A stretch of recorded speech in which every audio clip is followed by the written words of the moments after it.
বাঘের হাত থেকে বেঁচে ফিরেছে, তাদের সঙ্গে তোমাদেরকে কথা বলাবো। আর ও ঘুরেছে আর বাঘটা পিছু থেকে ওর পেট ধরে টান দিচ্ছে, কেড়ে যখন কেড়ে বলেছে আর খ্যাক একদম এখানে ধরেছে, এইভাবে ধরেছে বাঘটা। আর এইখানে একটা ফুটো হয়ে গেছিল, বাম্পার লাল সেটা তার মানে ও লোকটা দেখে যে গাল একটু একটু নড়তেছে, যারা বলতে চাচ্ছিল বলে এই বাঘ এসে করতেছে গাছে গাছে, মানে শিকার কেড়ে নিলে যেমন খালের করে মানে একটাই বাঘ ছিল নাকি ওখানে? একটাই বাঘ। আচ্ছা, আমরা গালে দেখেছিলেন যে পায়ে থাবা মেরেছিল। তো দেখুন বন্ধুরা, এখানে কিন্তু বাঘ থাবা মেরেছিল পুরো পিঠের চালটা দেখো, এখানে একটা এই জায়গাটা একটা। বন্ধুরা কেমন আছো তোমরা সবাই? আশা করি সবাই ভালো আছো। নতুন একটা ভিডিওতে তোমাদের সবাইকে স্বাগতম। তো এখন আমরা মইপিটে যাওয়ার জন্য এখানে সার্ভিস ধরতে হবে। সার্ভিস তো আমরা ফেল করে গেছি, আসার কথা 11টায়, তো আমরা এখানে পৌঁছে গেছি 11:30-এ। তার জন্য এইখানে একটা সার্ভিস আছে যেটা যাবে ওই মইপিটের পাস হয়ে যাবে। তো আমরা যে মাঝি ছিল ওনাদেরকে রিকোয়েস্ট করতে আমাদেরকে ওখানে নামিয়ে দেবে বললো। তো আমরা এখন অপেক্ষা করছি। দেখতে পাচ্ছ ভিউটা অসাধারণ লাগছে।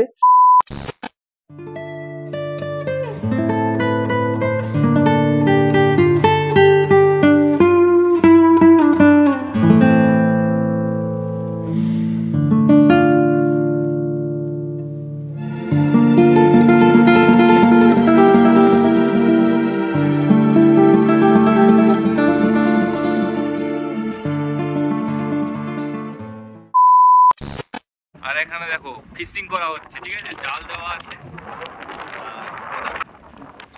প্রচুর মাছ পড়ে মনে হয়। মাছ নিয়ে ফিশ ফ্রাই করতে হবে। হ্যাঁ, এগুলোতে কিন্তু জালি মানে জেলেরা কিন্তু সব মাছ ধরছে, ওরাও ওদেরই ওগুলো। এখানেই ঢুকলে কিন্তু কুমিরের আত্মহত্যা করতে পারবে। বাঘ কুমির কুমিরে কিন্তু কুমির থাকে না, জঙ্গলের মাঝখানে সুন্দর এগুলোতে কিন্তু কুমির বসবাস করে আর খাবারের জন্য নেমে আসে ভাটার সময়। সেগুলো দেখতে হলে চ্যানেল সাবস্ক্রাইব করে রাখো আর ব্লগ দেখতে হবে। আমাদের পথের সাথী কিভাবে রেস্ট নিচ্ছে, চলো এদের আবার কাজ শুরু। নেমে গেছি বামনের ট্যাকে সার্ভিস ঘাটে, গ্রামের ভিতরে ঢুকি, তারপরে পুরো বিষয়টা তোমাদের সামনে তুলে ধরছি। আজকের আমরা এসেছি মইপিট। তো মইপিটে কেন এসেছি তোমরা অবশ্যই বুঝতে পারবে। ওইদিকে যে জঙ্গলটা দেখতে পাচ্ছ, তারপরে যে নদীটা ওটা মাদলা নদী। ওখান থেকে বাঘ পেরিয়ে এই জঙ্গলে এসে শিকারের জন্য উঠে আসে। তো আমরা বেরিয়ে পড়েছি বাঘের রহস্য জানার জন্য। আর এখানে যেহেতু প্রত্যেকটা মানুষের জীবিকা মাছ ধরা এবং কাঁকড়া ধরা, বিভিন্ন রকম দেখতে পাচ্ছ এখানে ছোট ছোট নৌকো আছে, তাদের জীবিকা হচ্ছে মাছ ধরে সংসার চালানো। বাঘের হাত থেকে বেঁচে ফিরেছে, তাদের সঙ্গে তোমাদেরকে কথা বলাবো। তারা কি বলে, তারা কি বলতে চাইছে, বাঘকে সামনাসামনি দেখেছে, বাঘের অ্যাটাকের হাত থেকে বেঁচে ফিরেছে, ঠিক আছে। তাদের সেখানে গিয়ে তোমাদের ডাইরেক্ট আমরা দেখানোর চেষ্টা করব এবং তাদের বাঘের আক্রমণ করার পরে তাদের পরিস্থিতি কি, কিভাবে তারা বেঁচে আছে, কিভাবে সুস্থ হয়েছে, সবকিছু তোমাদেরকে এই ভিডিওতে দেখাবো। আর এখন দেখতে পাচ্ছ পুরো বাঘের এলাকায় আমরা দাঁড়িয়ে আছি। এখানে দাঁড়াতে মানুষ ভয় পায় থাকে। তো ওইদিকে দেখতে পাচ্ছ নিষেধাজ্ঞা দেওয়া আছে যে ওইদিকে যাওয়া যাবে না, প্রবেশ নিষেধ। কারণ বাঘ বিভিন্ন রকম হিংস্র প্রাণীরা কিন্তু এখানে উঠে আসে, কারণ যেহেতু ওইদিকে যাওয়ার কোনো আর জীব নেই, মানুষের বসবাস নেই, এদিকে পুরো জঙ্গল আর জঙ্গল। আচ্ছা, আপনার নাম কি, মানে নামটা কি? আচ্ছা আচ্ছা, আপনার ছেলে মেয়ে কজন? ছেলে মেয়ে 5জন। তারা কি বড় হয়ে গেছে এখন, মানে কাজকর্ম করে বিয়েটা করে নিয়েছে? আচ্ছা, তো আপনার হচ্ছে মানে স্বামী কি এই জঙ্গলে যে মানে মাছ ধরতে গিয়ে কি বাঘে আক্রান্ত হয়েছিল? এই জঙ্গলের ওপারের ভিতরে, ওই পারে ভেতরে গিয়েছিল, তাই তো? মানে একা গিয়েছিল না আরো সঙ্গে অনেকে ছিল? 4-5 ছিল। আচ্ছা, মানে বাঘ কি মানে ধরে নিয়ে কি জঙ্গলে চলে গিয়েছিল, না ওই পারে বনেশ্বর বার ধরে নাকি জঙ্গলে যায়, জঙ্গলে গিয়ে এবার তারা হয়তো মাছ টাছ ধরতেছে, কেরম ভাবে ধরেছে। এবার আমরা মেয়ে ছেলে সব ঘরে আছে, কিভাবে বুঝবো? ট্রেনিং ছিল, এরা ছেড়ে নিয়েছে। আচ্ছা আচ্ছা, এবারে বেটা ছেলে বলছে, আমরা কি আর বুঝতে পারি? আমরা হচ্ছে বাড়ির লোক বাড়ি আছি। আচ্ছা, মানে এখন মানে কিছু পাচ্ছেন, দান টান, মানে কোনো কিছু চাল টাল কিছু পাই না বাবা আমরা। সরকার থেকে কোনো অনুদান পান না? কোনো পাননি? আচ্ছা আচ্ছা আচ্ছা। যখন আপনার স্বামীকে দেখলেন তখন বাঘ যে অ্যাটাক করেছিল কিরকম অবস্থায় ছিল? আর এখানে ধরেছিল এই ঘাড়ে ধরেছে মানে যখন ছাড়িয়ে নিয়ে কান্নাকানি করতে যে এবারে সাইডে আমি নিয়ে দেখেছিলাম এইখানে ধরেছিল। এরা সব ছিল। হ্যাঁ মানে ঘটনা হচ্ছে উনি জঙ্গলে মাছ ধরছে তো, বলে আর এদিকে আবার পুলিশ টুলিশ আসবে, তা বলছে কাদের লোক আছে দেখো তো। তা উনি ওই জঙ্গলে ঢেউ মেরে মেরে ওই শুকনো কাঠগুলো রাস্তা করে দিয়েছে বাউন্ডারি। আচ্ছা আর বাউন্ডারি ওই বসে বসে দেখতেছে, হাতের দাওয়ালি ছিল ছোট দাওয়ালি। আর ওই লোকের কাছে এসছে তাহলে নেমে আয়। আচ্ছা আর লোকেরা বসে বসে বিড়ি খাচ্ছে, বলে লোকেরা চলে যাক আর মাছগুলো বাঁচতে যায়। কাদা তো ধরেছে তো, আর ও ঘুরেছে আর বাঘটা পিছুতে গিয়ে ওর পেট ধরে টান দিচ্ছে, কেড়ে যখন কেড়ে বলেছে আর খ্যাক একদম এখানে ধরেছে, এইভাবে ধরেছে বাঘটা। আর এইখানে একটা ফুটো হয়ে গেছিল বাম্পার লাঞ্চের ফুটো। তার মানে ও লোকটা নিয়ে গেছে। নোকটা থাবা মেরেছিল না, যেটা হ্যাঁ নোকটা যে যখন কেড়ে বলে খ্যাক একদম এই পাতে এখান থেকে ধরে এই চলে যাচ্ছে। তাহলে দেখেছো তুমি ওগুলো ছেড়ে এখানে নিয়ে এসে দেখেছো এই পরিস্থিতি? ওদের ঘাড় ঘাড় ছাড়া কোনো মিস করে না। আচ্ছা যখন ওখান থেকে নিয়ে এসেছিল তখন কি উনি বেঁচে ছিলেন? না ওইখানে না যখন সেইখানে মারে ওই ধরে যখন ট্রেনে চলে যায়, পাশের লোক ছিল বলে হাঁক করে সারা বলে কি রে? দেখতো বলে ওই ট্রেনে চলে যাচ্ছে আর কি। এরা ছুটে 10-12 জন লোক বাইকটা নিয়ে ভয়টা দেখাতে ছেড়ে দিল। যখন পড়ে থাকে বাঘটা তখন ঘুরে দাঁড়িয়েছে, এরা বাঘের দিকে তেড়ে যাচ্ছে। লোকটা তখন দেখে যে গাল একটু একটু নড়তেছে, কিছু আর বলতে চাচ্ছিল বলে মনে হয়। তা কিছু পানিটা নিনি, তাড়াতাড়ি কাঁধে করে নিল। বাঘ তো ছুটে আসছে সাইড থেকে, আর লোক গাছগুলো ভেঙে ভেঙে আসতে পারে, ছাটা মেরে মেরে আসছে লাঠি দিয়ে। এসে লোককে কোনো রকম উঠলো, সেই বাঘ এসে করতেছে গাছের কাছে, মানে শিকার কেড়ে নিলে যেমন খালের করে মানে একটাই বাঘ ছিল নাকি ওখানে? একটাই বাঘ। আচ্ছা তা এবার গালে একটু পানি দিল, তাহলে বাঘ গর্জন করেছিল সেখানে? এই বাবা বাঘ তাড়া করে আসতেছে সাইড থেকে, সামনে থেকে ক্রসিং করতেছে। এরা দুপারে গাছে তাড়া বাড়ি করে আসতেছে, কারণ যেহেতু তার শিকারটা নষ্ট হয়ে যাচ্ছে। ছেড়ে দিলে কিছু বলতো না। নৌকা তুলেছে, ও এসে দেখি করতেছে। তার মানে ওর গালের আয়টা তো কেড়ে নিচ্ছে। এবার আমি ধরে একটা ভাতের থালা কেড়ে নিলে যেরকম হয়, নেংড়া দিয়ে সেরকম একটা ভাতের থালা ধর ওর কেড়ে নি হাম করেছে। সেই জন্য ওই ভয় খুব আসে না। আগ পাক করে তারপর ছুটে জোয়ার আসে। হলো, লোকটা কোনো রকম বার করলো, বাঘ যায় না। সেই বাঘ জঙ্গল করতেছে খাওয়ার জন্য। এরা জঙ্গলে কোনো রকম তাড়া করে বাইরে সঙ্গে সঙ্গে টেটে গেছে। এখানকার মানুষের বেশিরভাগটা পেশা কি? কাঁকড়া আর ওই তো কাটতে পারে না, কাটা চলে না, চারদিকে ফাঁসটা রেখেছে। মাছ ধরে এবার ওই জাল নিয়ে ঘিরে দিয়ে এই রিসেন্টলি একটা তো মানে ওই ওইরকম মানে বুঝলাম। দেউলবাড়ি অঞ্চলে একটা রিসেন্টলি পড়লো, ওই কাঁকড়ায় পড়লো। ওরা জঙ্গলে গিয়েছিল, আচ্ছা কাঁকড়া গিয়ে আর মনে হয় সম্ভবত ওই জঙ্গলের ওই না ওরা ঘোর জাল পাতে সেই ইলিশ জাল নিয়ে ওরা জাল দেয় আর ওই 3-4 হাত দুটো একটু চার বেঁধে দেয় আর কি। আচ্ছা ধরেছে ধরেছে ছায় তো কম লোক, এরা গেছিল 5-6 জন, আচ্ছা তো ছাড়িয়ে এনেছে। ওরা গায়ে 3 জন, একজন আর দুজন কি করবে মনে আসে। সেটা কি মানা আছে সরকার থেকে যে ওখানে কিংবা মাছ ধরতে যাওয়া বারণ এরকম কিছু? রেজিস্ট্রি 5 রেজিস্ট্রি আছে, অনুমোদন আছে, গিয়েছে। জঙ্গলে হয়তো নামার তাহলে এখনো তাহলে ভয় ভয় যেতে হয়। হ্যাঁ ভয় ভয় বলতে গেলে জঙ্গলে গরিব জীবনে এরা জীবিকা হিসাবে এটা বেছে নিয়েছে, কিন্তু জীবন হাতের তেলে। আমি নদী খালে যাইটাই তো, জীবনে কোনো দাম নেই। গা হারলি পা হারলি যে কোনো মুহূর্তে মৃত্যু, যে কোনো মুহূর্তে অ্যাক্সিডেন্ট, কিছু করার নেই। আচ্ছা এরকম ঘটনা আপনাদের পাড়ায় আর কতগুলো আছে? বহু আছে, অন্তত 20-25 জন 30 জন আমি বলবো বসে বসে। আপনি তার বাড়ি গিয়ে তাদের বউ বাচ্চা ছেলে পুরুষের সঙ্গে কথা বলে 100 বার মিলিয়ে নেন, কোনো আপত্তি নেই। আমার বক্তব্য হচ্ছে গরিব লোক যদি কিছু পায় পাক। বহু জায়গাতে আসি সার্ভে করতে, বহু জায়গা আমরা আপনারা সরকার থেকে অনেকে আবেদন করেছেন এর আগে? হ্যাঁ, এনারটা নিয়ে তো ফরেস্টারে গেলাম, কুলতলি গিয়ে সে 15-20 কপি কাগজটা করে লেখালেখি করে, সাইডে ক্যাম্প ছিল। হ্যাঁ, ক্যাম্পে পুলিশে এসেছিল, এসে দেখে গেলে টালে বল দেখুন আমি হয়তো কিছু পারতে পার, তা কিছু পাই 10 টাকা যদি পেতো অন্তত ভাবতেন যে তার বউ বাচ্চারা পেয়েছে। আমার ছেলেগুলো বড় টড় হয়ে গিয়ে বিয়ে থা করেছে, এরাও জঙ্গলে যাচ্ছে। তা আপনার যে স্বামী এরকম বাঘে মৃত্যু হয়েছে, আপনার ছেলেরা যে এখনো যাচ্ছে, মানে আপনাদের ছেলেরা কম যাচ্ছে, কোনো ছেলে বাইরে যাচ্ছে, এরকম তাদের আয় রোজগারে এবার কি বলবো। মানে তারা হচ্ছে এই পেশাটাকে আর মানে নিতে চাইছে না, এখন বাইরের দিকে কাজের দিকে যাচ্ছে, তাই তো? একজন কেরালা গিয়েছে, তো এই বম্বে গিয়েছে, কি ওই আগুন সাইডে কাজ করছে, লোহা কারখানা, যে মাটির যে ম্যাটেরিয়াল লোহা তৈরি হয় কাজ করছে। আচ্ছা আচ্ছা একজন জঙ্গলে যাচ্ছে, দুজন জঙ্গলে যাচ্ছে এখন, তাই যায় না। এই পাশে মিনের একটা মিন ধরা একটা সিজন দিন আছে, ধরে হ্যাঁ পাশাপাশি বাচ্চা সিজনটাও ওই আছে, বাচ্চা ওদের গুলা আনতে হয়। ধরে নিয়ে আর এরা কম যায়, বেশিরভাগটা ওই রাক্ষসখালীটা দিকে থাকে বুঝলেন, ওই দীঘা টিঘা দিকে পাথরটার দিকে থাকে, বকখালি। হ্যাঁ, আপনার ওই নামখানার গাটা ওই দিকটা বাঘ নেই, ওই দিকটাই থাকে। দেশের গায়ে থাকে। দেশের গায়ে নাটের আর গায়ে। জঙ্গলে যাও যায়, জ্বালান তুলতে হয় না, গ্যাস করে আচ্ছা এই যে নদী থেকে ফরেস্ট অফিস, মানে আপনারা এখান থেকে রাক্ষসখালী পাতাপুতি ওদিকে চলে যান? ওইদিকে ওই 5 মিনিট বাচ্চারা ধরতে যায় আর কি। আচ্ছা বকখালি গায়ে বেশি ধরে। আপনার ওই ইয়েতে আপনার ওই যে রাক্ষসকালী ধরে, বকখালি গায়ে থাকে বেশি, আর এর গায়ে থাকে বেশি। আপনার ওই যে কালিস্তান যেটা বলে আর কি, ওই আপনার চন্দনপিড়ির গায়েটা, কালিস্তান সি বিচ। আচ্ছা আচ্ছা, যেখানে শুকো বৈঠকটা আছে ওই সাইডটা মাছ আমি ধরেছি তো, লালগঞ্জ ওই সাইডে থাকে। তারপর ধুঞ্চির গায়ে থাকে, আবার মাঝে মাঝে কলেজ এবার পারে আসে। মানে এগুলো রিস্ক খুবই কম হয় আর কি। ওদিকে হাটের গায়ে তো রিস্ক, তো কলেজের গায়ে আচ্ছা ব্যাপক রিস্ক। এসব বাঘ তো হাংমালে পালাবে, কলেজের বাঘ যাবে। এই যে আপনারা এখানে আছেন, এই যেখানে আছেন, তা আপনার তো ঢিল মারলে তো ওই সাইডে বাঘের এরিয়া তো অবশ্যই এখানে জালটা দেওয়া আছে, কিন্তু তার সত্ত্বেও এবছর একটু মাছ বাঘ যায় না। 3টে বাঘ, একটা চলে গেছে, একটা বড় বাঘ, একটা বাচ্চা থেকে গেছে। এই কোনটা? এই বাম পাটটা জাস্ট এই তো ট্রলারের পিছনে এই বড় দুটো ট্রলার আছে পিছনে, ওই গৌরীর চক ভুবনেশ্বরে, ওখানে সে কি অবস্থা, বাঘ যেতে চায় না। 20-25 দিন ধরে লোকজন এসে কোন রকম বাঘটা প্রচুর ভয়ে তো থাকতে হয় মানুষ, হয় বলতে গেলে ওই জীবন হাতের তেলে করে নিয়ে দেখছি ওর সবাই নদী থেকে জীবিকাটা নির্বাহ বেশিটা করে, বেশিরভাগ নদীটা মাছ কাঁকড়া। এই যে বাঘ রেগুলার আপনারা দেখেন, বাঘ আমি অনেকবার দেখেছি, 6-8 বার 10 বার দেখেছি বাঘ। না এই যে আপনারা দেখেন, কারণ আপনারা তো নিত্য আপনাদের জীবিকা মানে আপনারা প্রায় দেখেন, মানে ভয় করে না যে রেগুলার বাঘের সামনাসামনি হওয়ার পরে? না, সে বাঘ সবসময় দেখে, তার ভয় লাগে না, সে বাঘের পদ্ধতি জানে, তার সাহস আছে, যে দেখে না সে তার বিপদ আছে।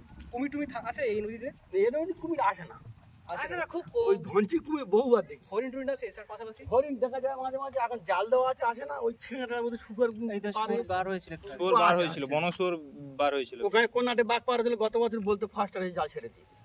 ও আচ্ছা আচ্ছা, মানে তার মানে এই নদীটাও পেরিয়ে অনেকটা চলে আসে। আছে এইখানটা গাছপালা নেই তো, এখানে লোক বেশি বলে এখানে থাকে না। যে সাইডে দেশের জঙ্গল আছে, কোন সময়টাতে বেশি বাঘ পেরিয়ে আসে? বাঘটা বেশি পার হয় কার্তিক অজ্ঞান মাসের দিকে, ওই সময় ঋতু হয় না ওদের, মানে ঠিক শীত পড়ার সময়টাতে, অজ্ঞান মাসের দিকে, অঘ্রাণ কার্তিক অজ্ঞান মাস দিকে, ওই মাস অজ্ঞান পৌষ মাসের দিকে, কার্তিক অজ্ঞান মাসের দিকে বেশি আছে, ওই ঋতু হয় বাঘটা। আচ্ছা, একটা মেয়ে বাঘের যেটা 6-7টা পুরুষ বাঘ হো হো করতেছে, ওই ভয়তে আর টেনশনে যাই হোক মোটামুটি পার পার। আচ্ছা আচ্ছা, আর এটাই লাস্ট দ্বীপ, এটাই মানুষ বসবাস করে। জগতের মধ্যে একমাত্র মানুষ ছাড়া তো কারো খাদ্য তো সঞ্চয় থাকে না। বাঘ বহুদিন নাকে থাকে, সাপ বহুদিন নাকে থাকে, মানুষ ছাড়া নাকে থাকে না। এদের 6 মাসের চাল চিড়ে ঘরে রেখে থাকে। তার মানে এটাই হচ্ছে মনুষ্য বসতির লাস্ট দ্বীপ এটা? হ্যাঁ। আচ্ছা আচ্ছা, আমাদের এই দ্বীপ শেষ। আচ্ছা, আর ওপারে কিছু না, এই দ্বীপটা আছে, আবার কিশোরমনপুরটা আছে, এই দ্বীপটা শেষ। আচ্ছা আচ্ছা, হ্যাঁ, মানে আর ওর আবার কুইমুড়ি পড়ে যাচ্ছে আপনার। আচ্ছা, ওপার আবার দমকল আড্ডি পড়ে যাচ্ছে। ওটা কি দমকল আড্ডিটা? ওটা কি সংরক্ষিত ম্যানগ্রোভ? ওটা না, ওটা এমনি বসবাস করে। আচ্ছা আচ্ছা আচ্ছা, আপনার নামটা বলুন। আমার নাম ইসমাইল গাজী। আচ্ছা, এখানেই বাড়ি? এইখানেই বাড়ি। তাহলে আপনি তো সবকিছু যে বললেন সবকিছু একদম মানে, আমি, আমার বাবা এখানে পিয়নের চাকরি করতো, এই মনে হয় 7-8 মাস আগে চাকরি চলে গেছে, আমি সবই জানি। বহু লোক মারা গেছে, আমি এক এক করে বলে আপনি তার নাম লিস্ট করে নিতে পারেন, তার বাড়ি যেতে পারে। আপনি একবার প্রত্যেক লোক সব বাঘেই মৃত্যু, বাঘ এটাকেই মৃত্যু। আমি যেটা বলবো সব বাঘের মৃত্যু, বাঘের মৃত্যু। বাইরে আছে, আবার দেখা যাচ্ছে 4-5 ফ্যামিলি এরকম ডুবে মারা গেছে, তার লাশ পাওয়া যায় না। মানে তার মানে ডুবে যারা মারা গেছে তারা কি ওটা কি বাঘ? আচ্ছা, ঘটনাগুলো কি একদম ঠিক? বাঘের মানে বাঘের কবলে আপনাদের থাকতে হয় আর কি? খেয়ে নিয়েছে বা কুমিরে খেয়ে নিয়েছে। বেশি শীতের সময় বেশি হয়। পাইনি, লাশ পাইনি। আমরা গেছিলাম মেশিন উপরে কোনে চলে লোক খোঁজ করে সাইডে গেলে ভয় বেশি। ওনার যে বাঘটা যে মানে কামড়ে ধরেছিল, তো সেটা ফিরে আসার কথাটা পরে শুনছি। মানে কি, মানে হঠাৎ করে কি জঙ্গলে নেমেছিলেন না?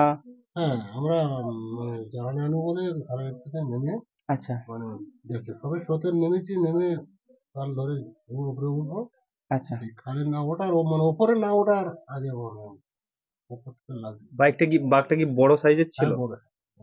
আচ্ছা, মানে কজন গিয়েছিলেন ওখানে? আমরা ছিলাম 7। আপনার নাম কি? আমার নাম আমিন মোল্লা। আমিন মোল্লা। আচ্ছা আচ্ছা, তারপরে মানে আপনাদের এই জীবিকা কি এটাই মাছ কাঁকড়া ধরা? এই মাছ।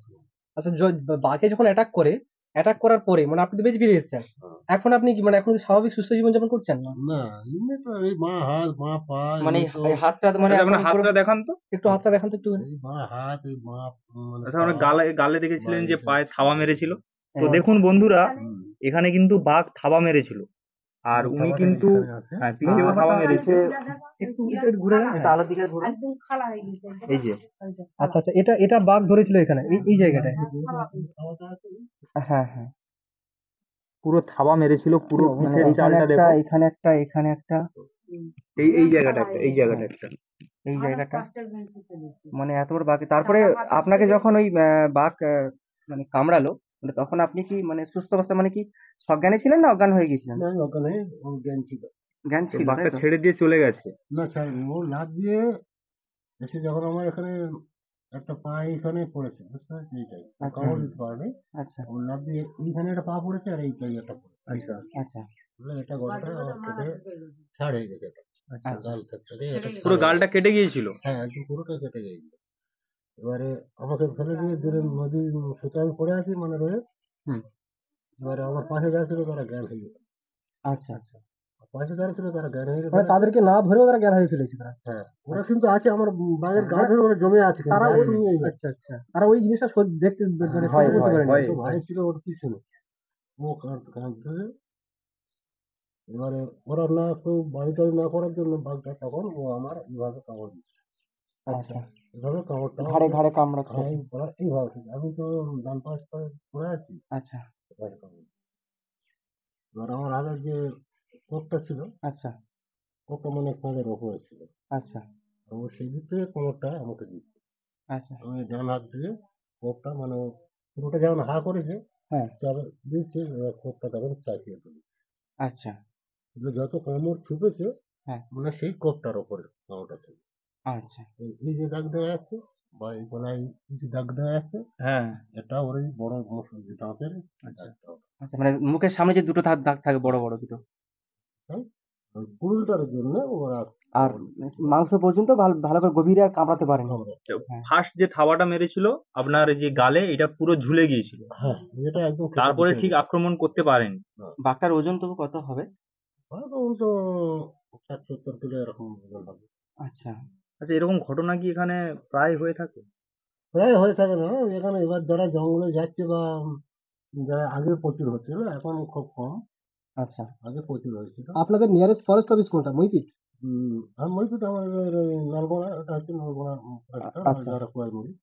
আচ্ছা, মানে এই নদীটা হচ্ছে মাতলা নদী, হ্যাঁ। আর ওপারে হচ্ছে বাঘের জঙ্গল আর কি, তাই তো?